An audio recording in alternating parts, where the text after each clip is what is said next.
Good on you, Chrissy. Great intro as always. Thanks to the organisers and the sponsors and everyone who's here today for your time and attention.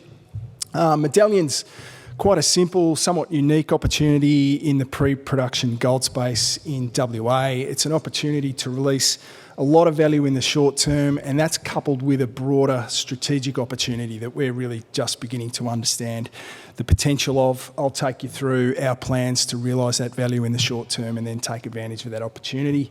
And then by extension, give our shareholders the chance to participate in what we think can be the next real alpha return scenario in the junior gold space.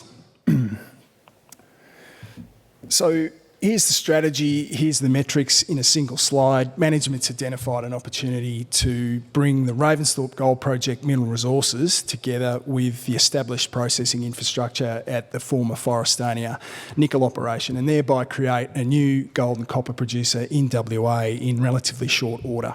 Now, this isn't a case of a junior acquiring a mature asset from a mid-tier and then looking to extract the last drops of value out of it.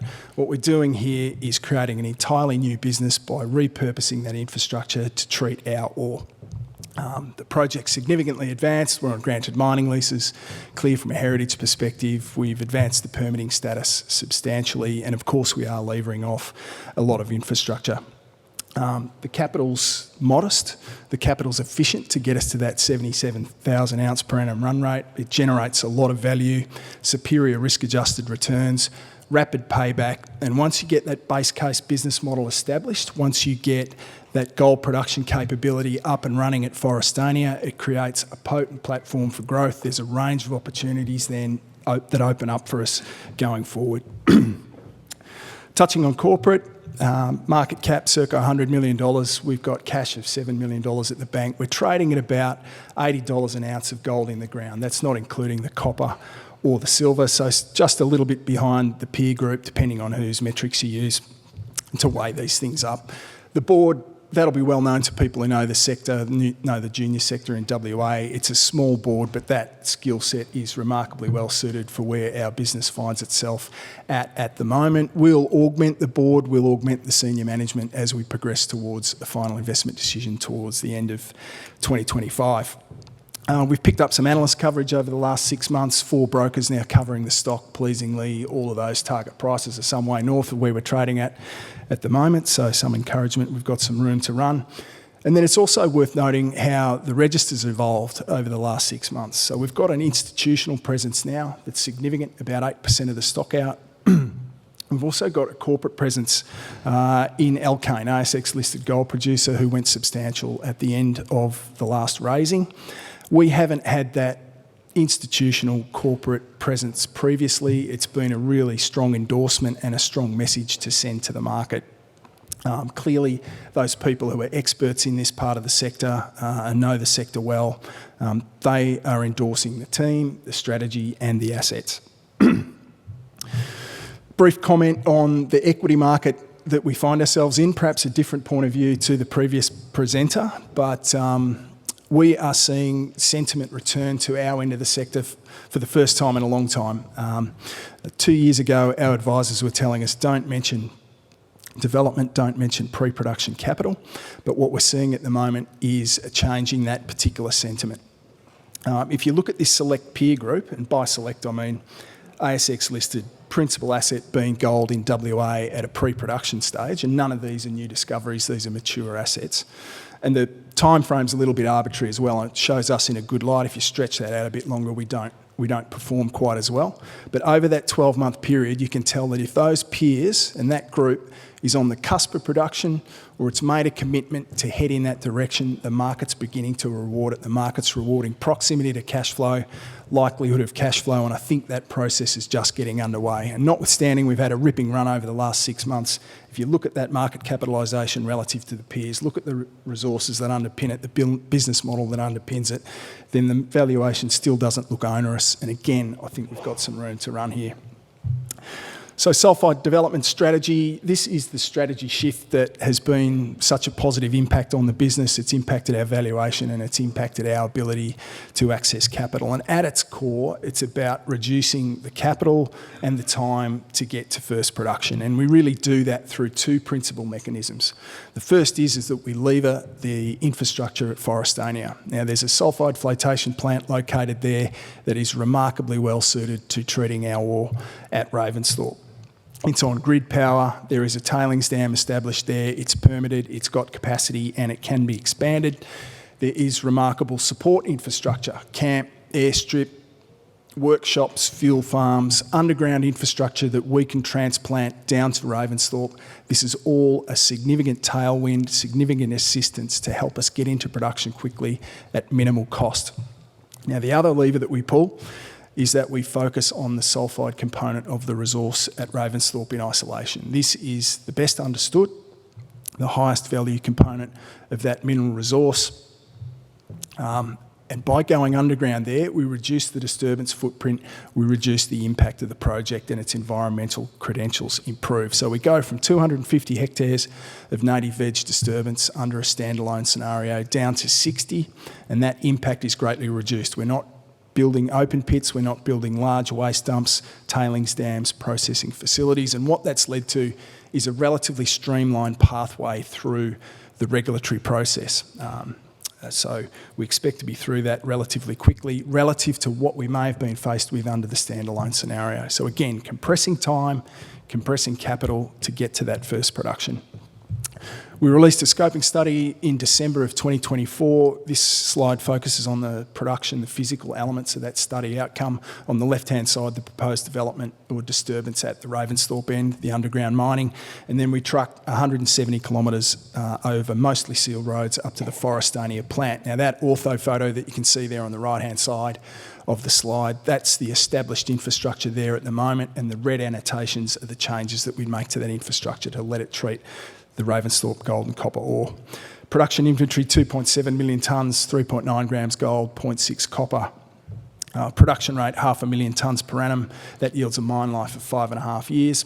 High recoveries of copper and gold to a copper concentrate with a precious metal credit, and then we leach the float tail out the back end to make gold and silver doré. And if you put those metrics together, it yields an average run rate over the mine life of 70,000 ounces per annum on a gold equivalent basis. If you take those production metrics and then drape over them a conservative set of costs, set of macro assumptions, it backs out these metrics. So modest capital, $73 million, roughly split down the middle between building the mine at Ravensthorpe and then undertaking the modifications at Forrestania. That's efficient capital to get us to that 70,000 ounce per annum run rate. High margins, all-in sustaining costs of $1,845 an ounce. That's per ounce of gold produced. So it's net the byproduct credit. That generates a significant amount of value, about $500 million of pre-tax cash flow in the base case assumption, impressive rates of return on investment, rapid payback, and of course, if you run a spot price scenario, all of those metrics are significantly enhanced, and that's not unique to our project. The other thing that our project is levered to is increases in the production profile, so extending mine life, increasing the rate of metal production on an annualised basis. And we're working on two principal strategies there to manifest that once we've got the Forrestania process plant up and running. And the first is at Ravensthorpe.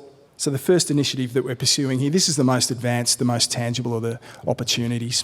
It's at the Ravensthorpe Gold Project mineral resource. Now, we couldn't have taken advantage of the Forrestania opportunity in the absence of this base foundational asset of the business, which is the mineral resource at Ravensthorpe. We've drilled 60 kilometres here since we listed in 2021 to grow the resource to where it's at today.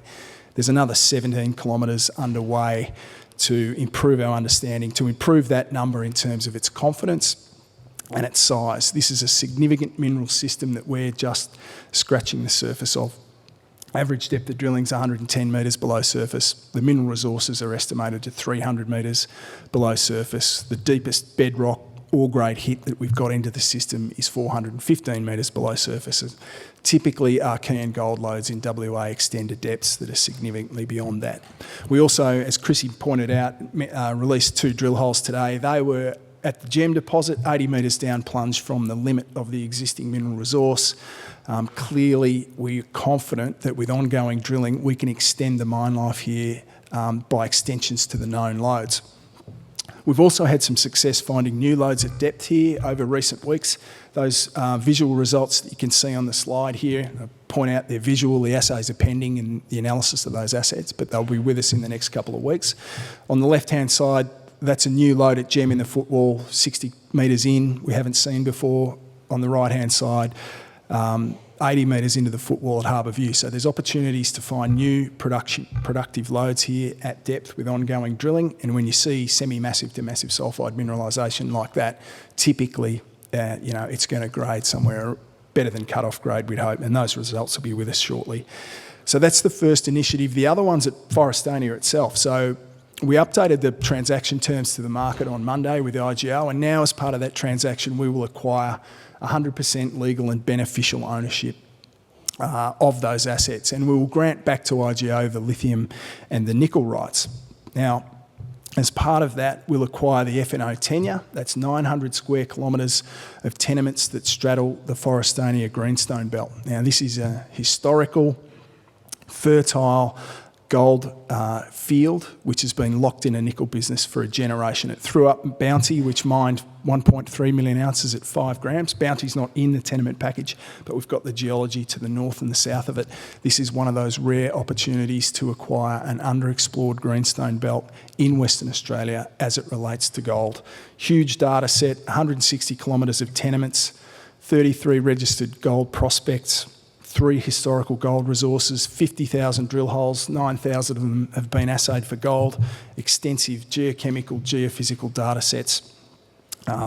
Again, and to make the most of this opportunity, you really need time, balance sheet, the requisite technical capability, but if you've got a 5 or 6 year mine life at the Ravensthorpe end, which we fully expect will extend, then that gives you the chance to make the most of it, notwithstanding we think we'll have some quick and easy wins there. And once again, if you establish that gold production capability at Forrestania, then that brings into play the third-party gold deposits which are within economic trucking distance. And if you own the mill, you call the shots. We think that there is a number of ways that we can return Forrestania to being a substantial gold production district in WA over the longer term. So where to from here? 2 principal work streams underway, one at the corporate level, one at the project level. We're really working hard with IGO to get to binding documents. The exclusivity extends to August. We're not going to need that long, I don't think, given where those documents are at. They're shepherding us through this process. They want to see us as de-risked as possible when those assets come across, because with them come some significant obligations.